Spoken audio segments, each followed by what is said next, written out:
Hi everyone. Today I will talk about an interesting topic. I will explore the question if spirituality should be added to the matrix of fundamental human needs in the human scale development approach. In this human scale development approach, Max Neef et al. Proposed a matrix of 9 exological and 4 existential human needs as an instrument to be able to identify potential satisfiers, and in this to contribute to achieve a development that serves people, helping them to satisfy their needs. Here we see an example of the human needs matrix filled out with respect to satisfiers in each cell. Usually there's a significant gap between the matrix that describes the current status quo and the so-called utopian matrix, where all needs would perfectly be satisfied. This human scale development approach is designed to be a tool that serves to build this bridge between the current and the desired situation. That is to say, it can help development planners to identify how to best develop a city or region. Still, the question remains, would we automatically be happy if we were to develop our society such that the fundamental needs in each cell of the human needs matrix were perfectly satisfied? If, as already ancient Greek philosophers like Aristotle or Plato argued felicitousness, the eudaimonia, is to be regarded as the highest aspirational good, then the ultimate objective of development can only be to come as close as possible to the state. However, it's not clear if development, here defined as the state as close as possible to the utopian human scale development matrix, where all fundamental human needs are perfectly satisfied, would automatically mean that we are happy. Let us indicate a bit more on this. The question I'm raising here, I was inspired in 2013 on a conference I attended in Manila in the Philippines. Here, the then Chilean ambassador to the Philippines, Roberto Mayorga, presented a project that he had initiated some years earlier. This project was called Calida Humana project. Mayorga asked the question, what good are concepts for smarter cities if people are increasingly less happy, less human, showing less affection and compassion for each other? In the Philippines, he said, most people still seem to give priority to concerns of others rather than material things. Most people in the Philippines still possess what in Spanish would be called calidad humana, that is compassion, humanity, humility, a human tone. Being overwhelmed by the special traits of the Philippine people, so different from people in many other countries, and with a deep desire to help to preserve this Calidad Humana, Mayorga started the Calidad Humana project.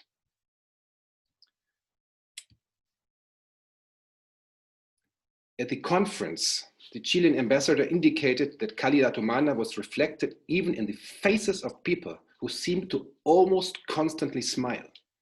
And as part of the project was carried out a photo contest called Smiles for the World. These photos that were handed in there show mostly financially poor people in the most adverse situation smiling.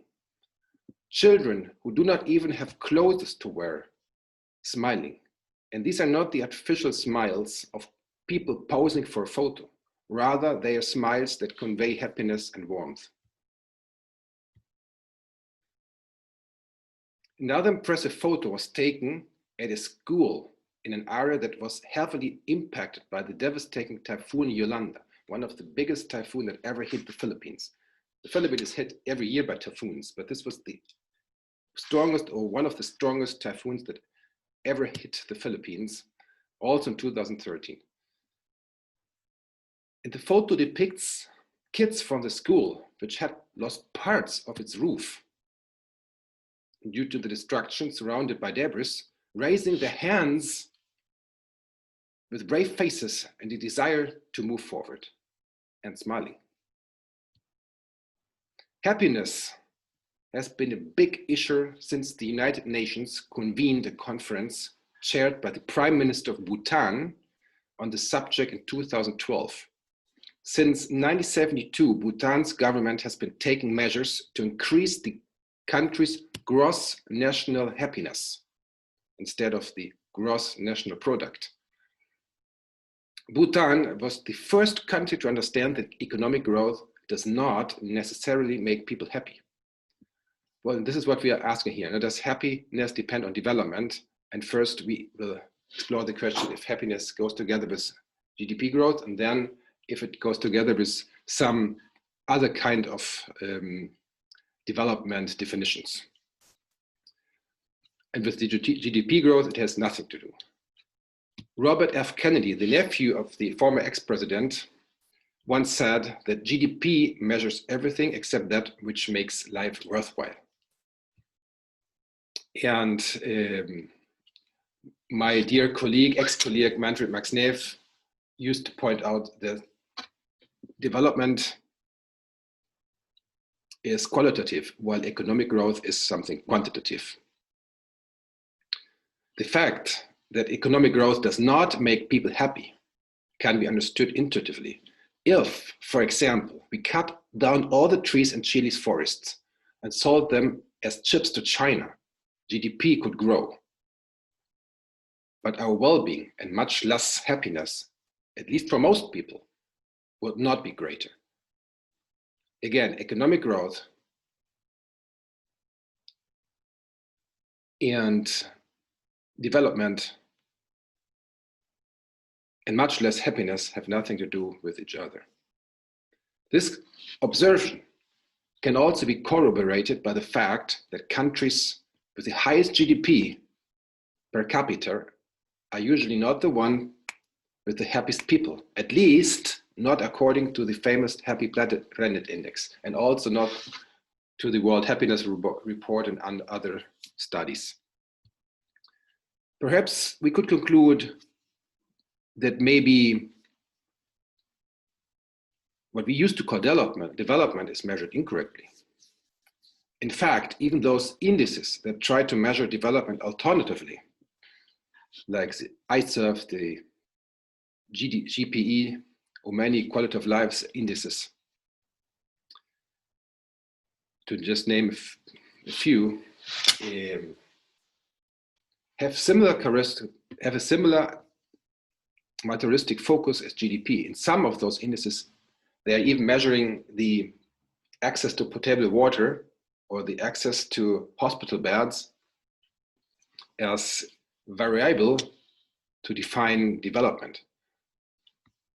But someone who lives near such a fountain does not need necessarily potable water. Maybe using the human scale development matrix would be a much better way of measuring development. Basing development index on this theory would provide a way to measure development that is based on fundamental human needs rather than arbitrarily chosen variables. The idea of using the human scale development matrix as a basis for identifying development has been taking shape in my mind since I first heard of this theory.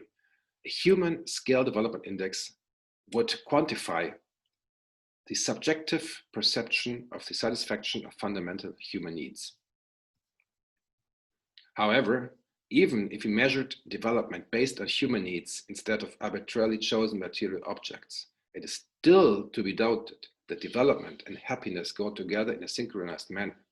This is because development, even when measured according to the satisfaction of fundamental human needs, is most likely not the only variable that explains happiness. Even if we used a development index based on human needs as proposed, the Philippines would probably still not appear as one of the most developed countries in the world. Apparently, regardless of whether a country is in dire poverty and suffering major distress, people can still be happy. Well, what makes us happy then? Could it be that happiness and quality of life have to do with spirituality, with the faith in God, rather than physical development of a country? I've actually never seen a country with such faith in God as the Philippines. I had no idea that there's still countries with such faith. For example, children in the Philippines learn to draw the rosary when they're in the kindergarten. On buses and taxis, you can frequently find messages like Jesus loves you. You see the Virgin Mary, God is love. This is something we can still see in Chile sometimes, but much less though than in the Philippines, and it is almost never seen in Europe. In fact, being happy is supposed to be an attribute of Christians. Once I found a text bearing the title Happiness, the Happiness of Christians. In short, it tells us that the major aspects of the Christian faith is to be happy, even in difficult life situations, and to accept tribulation as a means of purifying the soul, of the own soul and of those who would otherwise be lost. In the UN Conference on Happiness that I just mentioned, where Bhutan's aspiration to measure national happiness instead of economic growth was made known to a wider public, a poster was saying, if you want happiness for an hour, take a nap. If you want happiness for a day, go fishing. If you want happiness for a month, get married. If you want happiness for a year, inherit a fortune. If you want happiness for a lifetime, help someone else. This means if we aspire truly and long-lasting happiness, we should aim to constantly help and serve others. Bhutan's prime minister once remarked that true and abiding happiness comes only from serving others, living in harmony with nature and realizing that our innate wisdom and the true and brilliant nature of our minds. Here, I do not refer to happiness as the superficial materialistic joy we feel after having bought a new possession, like a new car, or eating a delicious meal, but to a deep sense of inner fulfillment that might come from the intuitive knowledge that you're doing the right thing, that you do what you have to do, as Manfred Max Neef frequently used to encourage his students on graduation celebrations. Helping and serving others means loving your neighbor, and this in turn makes us happy. Love for one's neighbor is the key attitude and first law of Christianity. Jesus Christ said that the most important laws are to love God and your neighbor as yourself, and that all other laws hang on these two commandments. In this understanding, a great person is not the one who's served by many, but one who serves many.